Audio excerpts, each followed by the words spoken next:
Hello and welcome to week 3. This week starts with May 20th and it'll go through next Sunday, May 26th. And I'm excited to see all of you continuing on this journey as we move into actual week 3. So you are a third of the way through and all doing great so far. So keep up the great work. Wanted to start this week out with a prayer of the week from Romans 12. And I just wanted to share in regards to a living sacrifice to God. And the prayer is the King James Version. Be not conformed to this world, but be ye transformed by the renewing of your mind, that ye may prove what is good and acceptable and perfect will of God. For I say to every man that is among you, not to think of himself more highly than he ought to think, but to think soberly, according as God hath dealt to every man the measure of faith. For as we have many members in one body, and all members have not the same office, so we, being many of one body in Christ, and every one members one of another, having then gifts differing according to the grace that is given to us. Whether prophecy, let us prophesy according to the proportion of faith. So really, I thought it was a good prayer because it really talks about, let's just reflect on all that God has done for us and his holy sacrifice. And is it too much to ask that we don't think about him in all that we do and our behaviors and our customs of the things that we do on a day-to-day basis, and not be of this world but be transformed, so that when we think of helping others or being there to support others, that we do it in a way that God has shown us the same type of love, and measuring our value and our faith in what he has given us. And so using the gifts that we have, because we all are here for his purpose.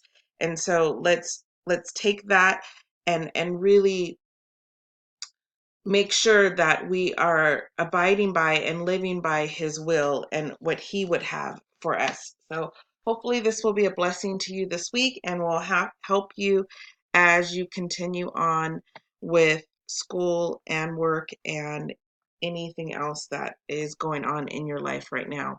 So moving into our agenda for the week, you have to read chapters 4 and 5. There is no quiz this week, but there are 2 discussion board questions. So you have your discussion board question 1.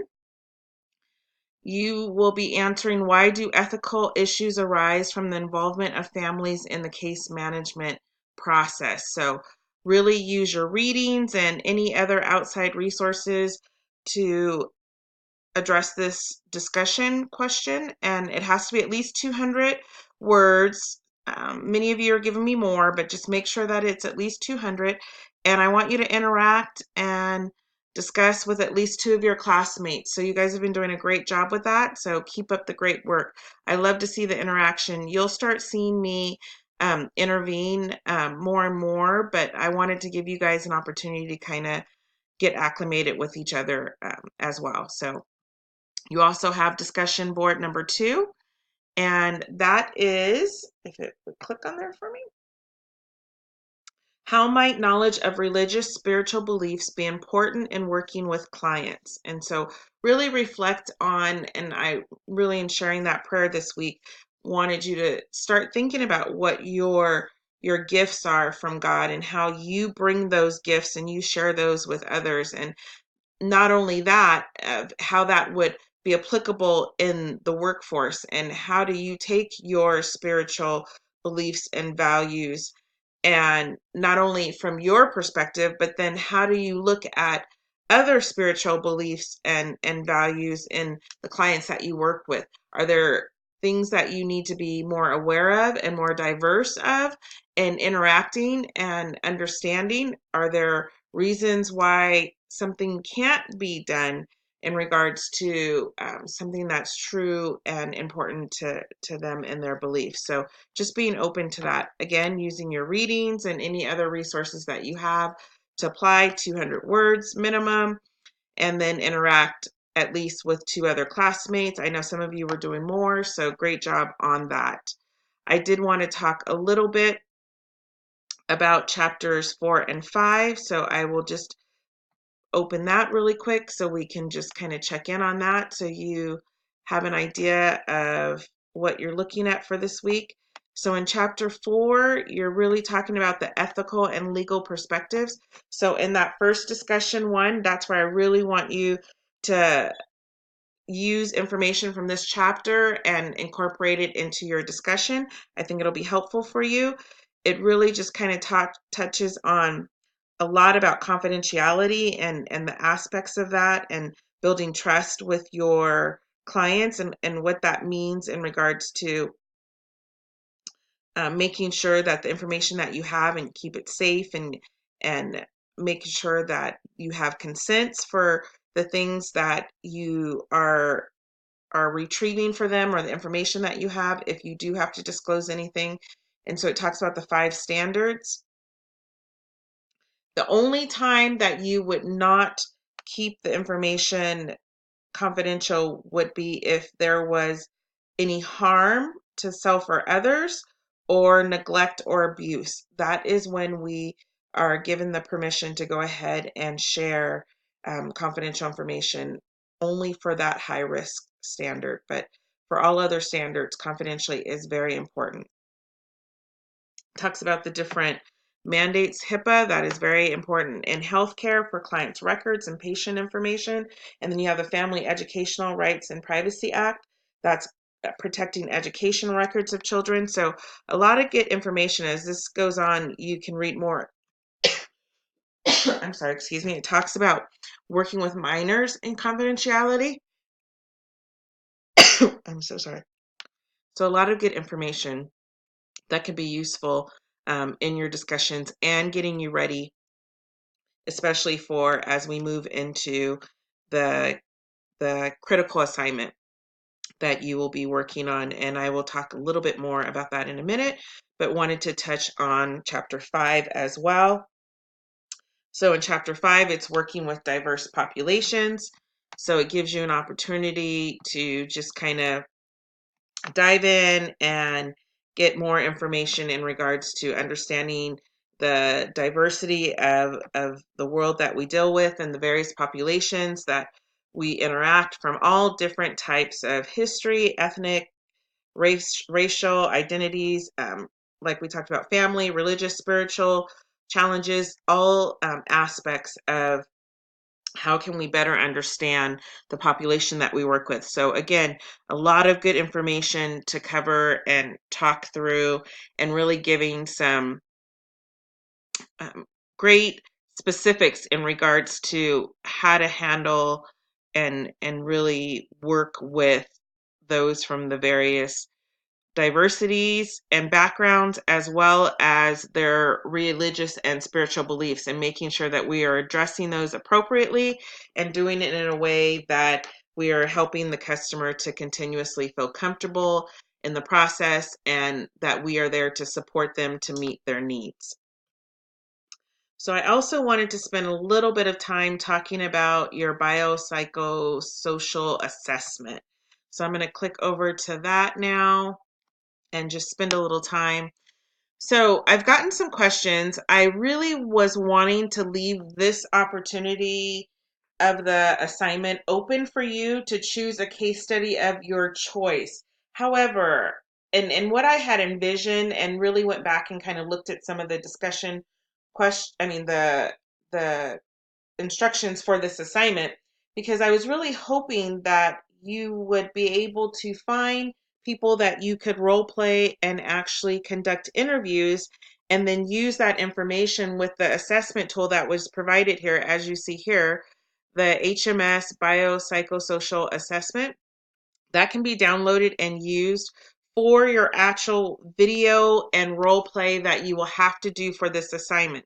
In addition to that, so you'll be using that, but in addition to that, it will be the video that you have to do, as well as your write-up of the assessment in a narrative form.